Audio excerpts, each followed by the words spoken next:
So Europe is a pretty terrible place for entrepreneurs these days. I myself emigrated out of Europe a few years back, and I am definitely not returning if things keep going the way things are now. And having run a startup with European co-founders where we actually founded our company in Europe, we basically did a lot of research and we learned a lot of the realities of actually running a business in Europe. Specifically, by the way, I'm talking about the EU and like most of the Western European countries. Basically, we learned that Europe seems to be completely hell-bent on making EU the worst possible place to run a business in the world. And it's a real shame to see. So in this video, I'm going to go through the couple of reasons why this is the case, that you can at least be aware of these if you're still for some reason wanting to start a business in the EU, on how the EU essentially makes it way too difficult for entrepreneurs to start and run a small business in the country, and why I would actually recommend you definitely not start a business there, most likely not even live there in Western Europe. And I will also tell you the countries that actually fix these problems and where you should go instead if you're a European. Reason number one is the complexity of complying with all the EU regulations. So I'm talking about laws like GDPR, the new EU AI Act that like limits what you can do with AI and things like this, all the very complicated VAT rules. And I'm not necessarily commenting on whether these regulations in and of themselves are good or bad, but the issue for small businesses is that as a small business, if you're just starting your business, you don't have the resources to comply with all these very complicated regulations. Like, you're gonna have to spend a lot of your time simply making sure that you're not breaking any of all these crazy laws, rather than other thing that matters, which is actually innovating and building your product and talking to customers and things like this. What I love about places like Singapore, like UAE, or even the US, as much as I don't think the US is the best place in the world, these countries are actually pro-business, as in they understand what it's like to build a small business,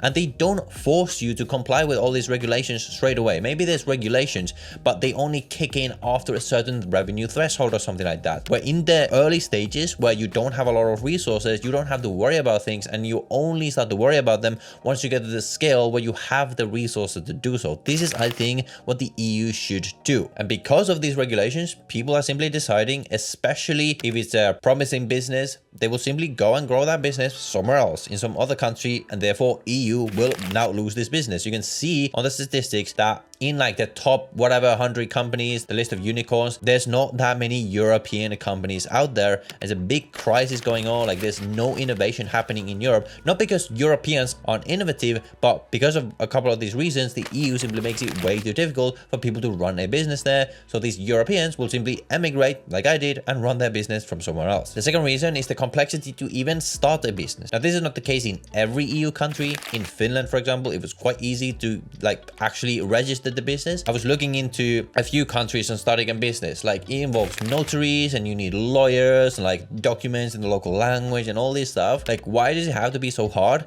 to just start a business? Like, it should be a simple process of filling out some forms online, and now you have a business for yourself. Countries like Singapore make this extremely easy. In the UAE, Dubai, where I'm mainly based, is also very easy. Although, to be fair, it should probably be even easier in the UAE. You probably want to have an agent or something like that to go through it. But at least in the UAE, you have easy access to people that can easily do it for you. It's extremely quick. You don't need to send all this documentation, all this kind of stuff. You can just have your business open in as little as 2 weeks. By the way, if you're specifically looking to open a business in Dubai, which is what I recommend for a lot of entrepreneurs these days, then I actually have a team, my partners down below, that can help you do that. You can book a free call with them. They can explain to you the process, what it's like, what is required, whether it's right for you, and then we can do all of this for you. So you can book that call down below in the description if you're looking to set up your business in the UAE. And reason number three is taxes. So I'm not even just talking about corporate tax, but it's really all of the other taxes that you're having to pay.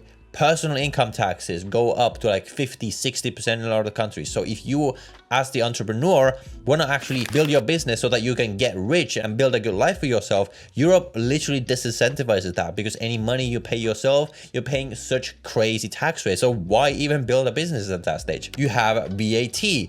Like, you're paying tax on literally every stage of the process. If you actually trace any dollar that is earned, or in euro that is earned by your business, and then you calculate the percentage of every euro that is going into all kinds of taxes before it can actually reach your bank account, account as the founder, either as a salary or a dividend, it is absolutely crazy. Again, you can look at the countries that have done the opposite. Countries like Singapore. When Singapore was growing, when it was getting rich, now it's obviously very rich, like they exempted all small businesses from taxes entirely. Even nowadays, small businesses get like a 50% deduction on their corporate tax for the first few years or something like that. Especially in these early stages where you don't have a lot of resources, you're essentially incentivizing people to grow their business there by making it as easy and low cost as possible, which is the opposite of what Europe is doing. Reason number 4 is what I call the degrowth mind virus. So the entire European culture seems to be affected by this mind virus where success is evil. You're not supposed to make more money than someone else. Essentially this tall poppy syndrome, where if you try to stand out, you try to build something, you try to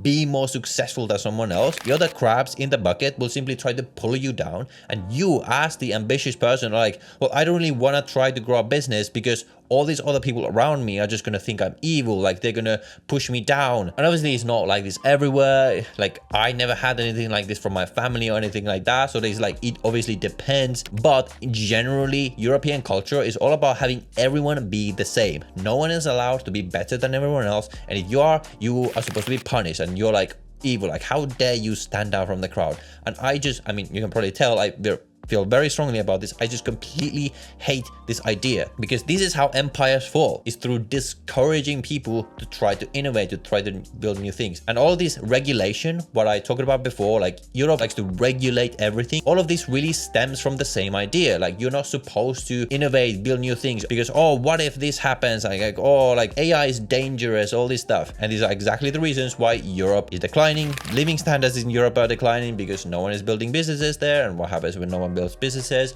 Well, what do you know? There's no jobs. Tax revenue actually goes down when people are choosing to not live there and therefore not pay taxes there. So it's a complete mess, which all really goes back to this mindset of this anti-growth, anti-business, anti-success mindset that I just completely hate. And reason number 5 is on the personal level, low quality of life if you're a high earner. Now, this is going to be controversial because people are always like, oh, but Europe, maybe they have taxes, but they have a high quality of life. So Europe has high quality of life for low earning people relative to the standard of life that you can have as a regular sort of, let's say, a teacher or something like that.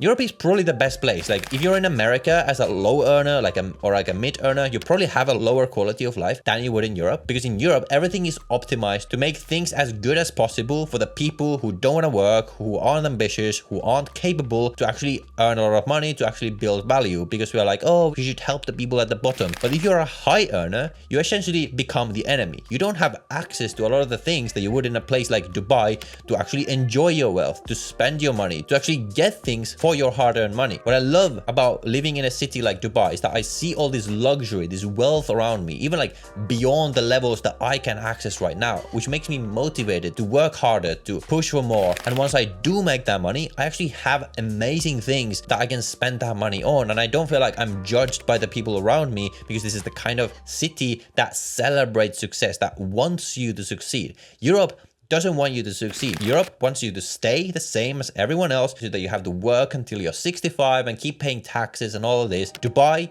wants you to succeed. Like they are making everything as easy as possible for you to succeed. And it's similar in places like Singapore, even to an extent in the US, although it is sort of under threat there. It's still a much better place for you to make money and to become successful if that is your goal in life. And also people talk about the healthcare in Europe, which by the way, isn't even that good anymore. It's also declining. But if you're a high earner, you're not really going to be using the government healthcare anyway. You're going to get private healthcare, and the private healthcare in Europe is not going to be as good as in Dubai, as in Singapore, as in many places in Asia, even Malaysia. It's amazing in private healthcare. And also you have things that everyone is affected by. You have crazy levels of crime. What are you really paying these taxes for if you don't get safety? You don't get good infrastructure. Everything there is just really old. As in Dubai, everything is new, everything is modern, everything just works. You get bad weather in many places in Europe. So I just see no reason for any high earner to live in Western Europe or in EU. Now, there are places there that are great, and of course everything depends on what you're your value and what you're looking for. For example, Switzerland can be a great place for high earners. Switzerland, by the way, doesn't have a lot of the same problems as EU does. It's sort of a thing of its own. And of course, you have south of Spain and things like this if you're just looking to retire and not really be an entrepreneur anymore. But specifically for builders, young people who are highly ambitious, if you're in your high earning years,